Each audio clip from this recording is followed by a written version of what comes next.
안녕하세요. 자비의 지혜 구독자 여러분. 오늘은 많은 분들이 궁금해하시는 주제, 바로 재물복에 대해 이야기해 보려 합니다. 혹시 이런 생각 해보신 적이 있으신가요? 왜 어떤 사람은 열심히 일해도 가난하고, 어떤 사람은 특별히 애쓰지 않아도 부유하게 사는 걸까? 많은 분들이 이것을 그저 운이라고 생각하십니다. 하지만 부처님께서는 2500년 전에 이미 이 비밀을 명확하게 말씀해 주셨습니다. 오늘 말씀드릴 내용은 단순히 돈을 많이 버는 방법이 아닙니다. 진정한 풍요와 복을 부르는 삶의 태도, 그리고 재물이 모이는 사람과 흩어지는 사람의 결정적인 차이에 대한 이야기입니다. 이 영상이 도움이 되신다면 구독과 좋아요 부탁드립니다. 여러분의 작은 응원이 더 좋은 콘텐츠를 만드는 큰 힘이 됩니다. 먼저 이해해야 할 것이 있습니다. 부처님께서 말씀하신 분은 단순히 통장 잔고나 재산 목록이 아닙니다. 증이라 함경에서 부처님께서는 이렇게 말씀하셨습니다. 진정한 부자는 재물이 많은 사람이 아니라 만족할 줄 아는 사람이다. 아무리 많은 재산을 가져도 탐욕이 가득하면 가난한 것이고, 적게 가져도 감사할 줄 알면 부유한 것이다. 하지만 이것이 가난하게 살라는 뜻은 아닙니다. 부처님께서는 제가자들에게 오히려 정당하게 재물을 모으고 잘 관리하며 현명하게 사용하라고 가르치셨습니다. 선생경에서는 재물을 네 가지로 나누라고 하셨죠. 하나는 생활에 쓰고, 하나는 사업에 재투자하고, 하나는 저축하고, 하나는 보시하라고 말입니다. 그렇다면 부처님께서 가르쳐 주신 돈 복을 부르는 습관은 무엇일까요? 오늘 5가지를 말씀드리겠습니다. 첫 번째 습관, 정당하게 벌어라. 부처님께서는 중화함경에서 재물을 얻는 5가지 방법을 말씀하셨습니다. 그중 첫 번째가 바로 정당한 방법으로 얻어라는 것입니다. 어떤 분이 이렇게 여쭙습니다. 스님, 요즘 세상에 정직하게 벌어서는 부자가 될 수 없지 않습니까? 다들 편법을 쓰고 남을 속이고 그래야 돈을 버는데 말입니다. 하지만 부처님께서는 명확하게 말씀하셨습니다. 부정한 방법으로 얻은 재물은 마치 모래로 쌓은 성과 같아서 언젠가는 무너진다. 실제로 우리 주변을 보십시오. 사기로 돈을 번 사람, 남을 속여서 부자가 된 사람, 불법으로 재산을 모은 사람, 그들이 과연 그 재물을 오래 지켰습니까? 대부분 법의 심판을 받거나 자식 대에서 다 날리거나 병으로 고생하면서 다 써버립니다. 한 상인이 부처님께 여쭈었습니다. 세존이시여, 저는 장사를 합니다. 조금 속여서 팔면 이익이 더 많이 남습니다. 그래도 되겠습니까? 부처님께서 대답하셨습니다. 그대가 손님을 속이면 그 업보는 반드시 그대에게 돌아온다. 처음에는 이익이 나는 것처럼 보이겠지만 결국 신뢰를 잃고 손님도 잃게 될 것이다. 정직하게 장사하면 처음에는 느린 것 같아도 결국 오래가고 복이 쌓인다. 제가 아는 한 사업가분이 계십니다. 젊은 시절 작은 가게를 시작하셨는데 원칙이 하나 있었답니다. 절대 손님을 속이지 않는다. 품질 나쁜 물건은 싸게 팔아도 절대 좋은 것처럼 속이지 않으셨고 가격도 정직하게 매기셨답니다. 처음에는 옆 가게보다 손님이 적었답니다. 옆 가게는 과장 광고도 하고 물건도 바꿔치기 하면서 장사를 했거든요. 하지만 10년, 20년이 지나자 어떻게 되었을까요? 그분 가게는 단골 손님으로 가득 찼고 옆 가게는 문을 닫았습니다. 지금은 여러 지점을 둔 사업가가 되셨습니다. 정당하게 번 돈에는 복이 깃듭니다. 그 돈으로 가족을 부양할 때도 마음이 편안하고 자식에게 물려줄 때도 떳떳합니다. 이것이 첫 번째 습관입니다. 두 번째 습관, 베풀어라. 많은 분들이 오해하십니다. 돈을 모으려면 한 푼이라도 아껴야지 어떻게 남에게 베풉니까? 하고 말이죠. 하지만 부처님께서는 정반대로 말씀하셨습니다. 자바함경에서 부처님께서는 이렇게 말씀하셨습니다. 보시하는 사람은 재물이 늘어나고 인색한 사람은 재물이 줄어든다. 이것은 자연의 이치와 같다. 어떻게 그럴 수 있을까요? 논리적으로 생각하면 베풀면 줄어들어야 하는데 말입니다. 하지만 부처님께서는 이렇게 설명하셨습니다. 씨앗을 생각해보라. 씨앗을 땅에 뿌리면 없어지는 것처럼 보인다. 하지만 그 씨앗은 싹이 터서 10배, 100배의 열매를 맺는다. 보시도 마찬가지다. 지금 베푸는 것은 미래의 풍요를 위한 씨앗이다.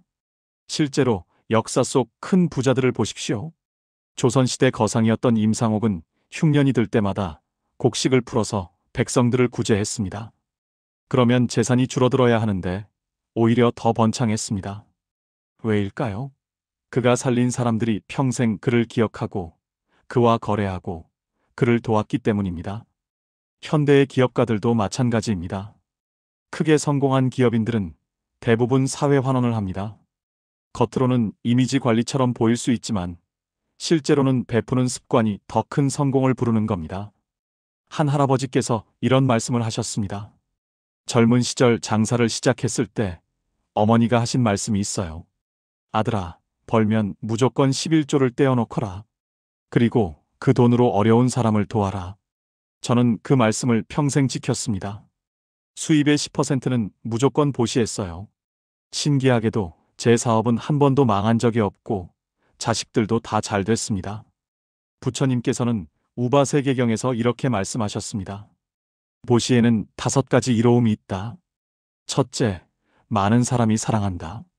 둘째, 좋은 사람들이 모여든다.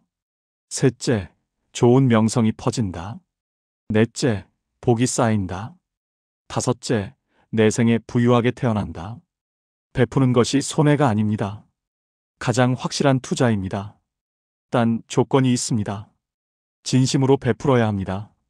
대가를 바라거나 억지로 하거나 자랑하기 위해 하면 복이 되지 않습니다. 세 번째 습관, 낭비하지 마라. 부처님께서는 선생경에서 재물을 잃는 6가지 길을 말씀하셨습니다. 그 중 하나가 바로 방탕과 낭비입니다. 요즘 말로 하면 과소비죠. 남에게 보이기 위해 비싼 물건을 사거나 허영심의 분수에 맞지 않는 소비를 하거나 도박이나 술에 돈을 쓰는 것 말입니다. 한 젊은이가 부처님께 여쭈었습니다. 세존이시여, 제 아버지는 큰 재산을 물려주셨습니다. 하지만 저는 친구들과 어울려 술 마시고 좋은 옷 사입고 그러다 보니 재산이 다 없어졌습니다. 어떻게 해야 합니까? 부처님께서 대답하셨습니다. 재물은 강물과 같다. 들어오는 것보다 나가는 것이 많으면 마르게 된다. 내가 지금 하는 것은 물을 길어내는 일이다. 아무리 많은 재산도 그렇게 하면 바닥난다. 제가 아는 한 가정이 있습니다. 남편이 사업으로 꽤 돈을 벌었는데 부인이 명품에 빠졌답니다. 친구들과 비교하면서 더 비싼 가방, 더 비싼 옷을 계속 사들였죠. 처음에는 남편도 돈 버는데 이 정도는 괜찮아 했답니다. 하지만 몇 년 지나니까 문제가 생기기 시작했습니다. 사업이 어려워질 때가 있잖아요. 그런데 저축이 없는 거예요. 다 써버렸으니까요. 결국 빚을 지게 되었고 부부 사이도 나빠졌습니다. 지금은 겨우 빚을 갚고 평범하게 살지만 그때 아꼈더라면 하고 후회하신답니다. 부처님께서는 수타니파타에서 이렇게 말씀하셨습니다. 지혜로운 사람은 수입의 일부는 저축하고 일부는 투자하고 일부만 쓴다. 어리석은 사람은 벌자마자 다 써버린다. 특히 노년을 준비하시는 분들, 지금부터라도 낭비를 줄이십시오. 필요한 것과 원하는 것을 구분하십시오. 남에게 보이기 위한 소비는 결국 자신을 가난하게 만듭니다. 네 번째 습관, 근면하라. 부처님께서는 게으름을 재물을 잃는 가장 큰 원인 중 하나로 꼽으셨습니다. 장하함경에서 이렇게 말씀하셨죠. 게으른 사람은 아무리 좋은 밭을 가져도 수확이 없고 부지런한 사람은 척박한 땅에서도 열매를 맺는다. 어떤 분들은 이렇게 생각하십니다. 나이 들었는데 이제 무슨 근면이요? 그냥 쉬면서 살고 싶어요. 물론 무리하게 일하라는 뜻은 아닙니다. 하지만 적당한 활동, 생산적인 일은 복을 부릅니다. 한 70대 할아버지가 계십니다. 은퇴 후에 이제 쉬어야지 하고 아무것도 안 하셨답니다. 그랬더니 건강도 나빠지고 용돈도 모자라고 무료해서 우울해지셨답니다. 그러다 우연히 동네 텃밭을 분양받으셨어요. 처음에는 나이 들어서 무슨 농사냐 했는데 막상 해보니까 재미있더랍니다. 채소를 키워서 팔기도 하고 이웃에게 나눠주기도 하고 그러다 보니 용돈도 생기고 건강도 좋아지고 삶의 활력도 생기셨답니다. 부처님께서는 윤보경에서 이렇게 말씀하셨습니다. 부지런한 사람에게는 복이 모이고 게으른 사람에게서는 복이 달아난다. 나이와 상관없이 일하는 사람은 존경받고 게으른 사람은 천대받는다. 근면이란 무리하게 일하는 게 아닙니다. 자신의 능력에 맞게 즐겁게 꾸준히 무언가를 하는 겁니다. 텃밭을 가꾸거나 손주를 돌보거나 자원봉사를 하거나 작은 일이라도 좋습니다. 몸과 마음이 움직일 때 복도 따라옵니다. 5번째 습관, 감사하라. 이것이 가장 중요합니다. 부처님께서는 증이라 함경에서 이렇게 말씀하셨습니다. 감사할 줄 아는 사람에게는 복이 끊이지 않고 불평하는 사람에게서는 복이 떠난다. 많은 분들이 돈이 없어서 불행하다고 생각하십니다. 하지만 실제로는 감사할 줄 모르기 때문에 불행한 겁니다. 아무리 많은 재산이 있어도 감사하지 않으면 항상 부족하게 느껴집니다. 한 부자가 부처님께 여쭈었습니다. 세존이시여, 저는 많은 재산이 있습니다. 하지만 항상 불안하고 불만족스럽습니다. 왜 그렇습니까? 부처님께서 대답하셨습니다. 그대는 가진 것에 감사하지 않고 없는 것만 바라보기 때문이다. 감사하는 마음이 없으면 세상 모든 재물을 가져도 가난한 마음으로 살게 된다. 반대로 가난해도 감사하는 사람은 부유합니다. 제가 아는 한 할머니는 기초생활 수급자이십니다. 객관적으로 보면 가난하죠. 하지만 그분을 만나면 항상 웃으십니다. 오늘 날씨가 좋아서 감사해요. 아침에 일어나서 감사해요. 밥 먹을 수 있어서 감사해요. 이렇게 찾아와 주셔서 감사해요. 늘 감사하다는 말씀을 하십니다. 신기하게도 그분 주변에는 늘 사람들이 모입니다. 도와주려는 사람들이 많고 작은 선물도 자주 받으십니다. 부처님께서는 본생경에서 이렇게 말씀하셨습니다. 감사하는 마음은 모든 복의 근원이다. 감사하는 사람은 하늘도 돕고 사람도 돕고 복도 따른다. 아침에 일어나서 살아있음에 감사합니다 하십시오. 밥 먹을 때 이 음식에 감사합니다 하십시오. 작은 것에라도 감사하는 습관을 들이면 신기하게도 감사할 일이 더 많아집니다. 이것이 복을 부르는 가장 확실한 방법입니다. 여기까지 5가지 습관을 말씀드렸습니다. 정당하게 벌고 베풀고 낭비하지 않고 근면하고 감사하는 것. 이것이 부처님께서 가르쳐 주신 돈 복 부르는 습관입니다. 하지만 부처님께서는 항상 이렇게 덧붙이셨습니다. 재물은 수단이지 목적이 아니다. 법구경에서 부처님께서는 이렇게 말씀하셨습니다. 재물 때문에 마음의 평화를 잃는다면 그것은 재물이 아니라 재앙이다. 재물을 가지되 재물에 얽매이지 마라. 많은 분들이 돈을 벌기 위해 건강을 잃고 가족을 잃고 마음의 평화를 잃습니다. 그것은 본말이 전도된 겁니다. 재물은 행복을 위한 도구인데 재물 때문에 불행해지면 무슨 소용이겠습니까? 한 상인이 부처님께 여쭈었습니다. 세존이시여, 얼마나 많은 재물을 모으면 충분하겠습니까? 부처님께서 대답하셨습니다. 만족할 줄 아는 사람에게는 적은 것도 충분하고 만족할 줄 모르는 사람에게는 많은 것도 부족하다. 중요한 것은 얼마나 가졌느냐가 아니라 얼마나 감사하며 사느냐이다. 진정한 부는 통장 잔고가 아닙니다. 건강한 몸, 평화로운 마음, 화목한 가족, 좋은 친구들, 이것이 진정한 재산입니다. 돈은 이런 것들을 지키는 수단일 뿐입니다. 그렇다면 오늘부터 어떻게 실천할 수 있을까요? 첫째, 정직하게 사십시오. 작은 거짓말, 작은 속임수도 하지 마십시오. 당장은 손해보는 것 같아도 길게 보면 이익입니다. 둘째, 수입의 일부를 정해서 베푸십시오. 10%가 부담스러우면 5%, 1%라도 좋습니다. 꾸준히 베푸는 습관을 들이십시오.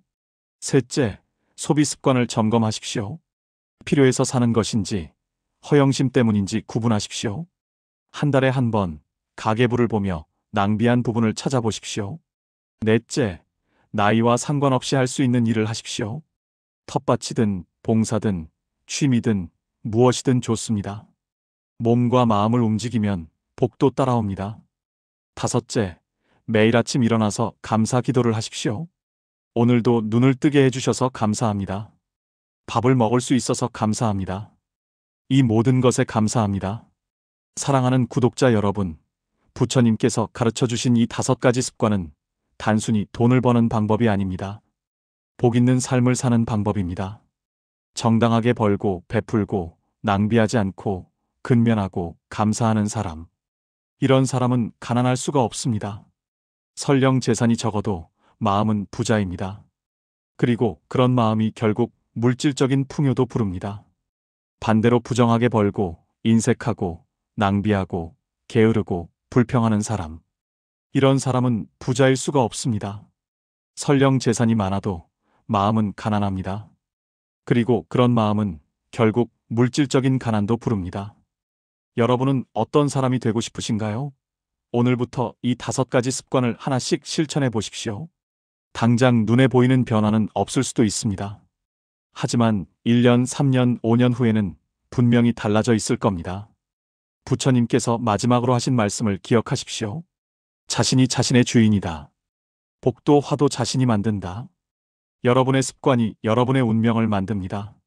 좋은 습관을 들이면 좋은 운명이 펼쳐집니다. 오늘도 여러분의 하루에 부처님의 지혜가 함께 하시길, 그리고 진정한 풍요와 복이 깃드시길 기도드립니다.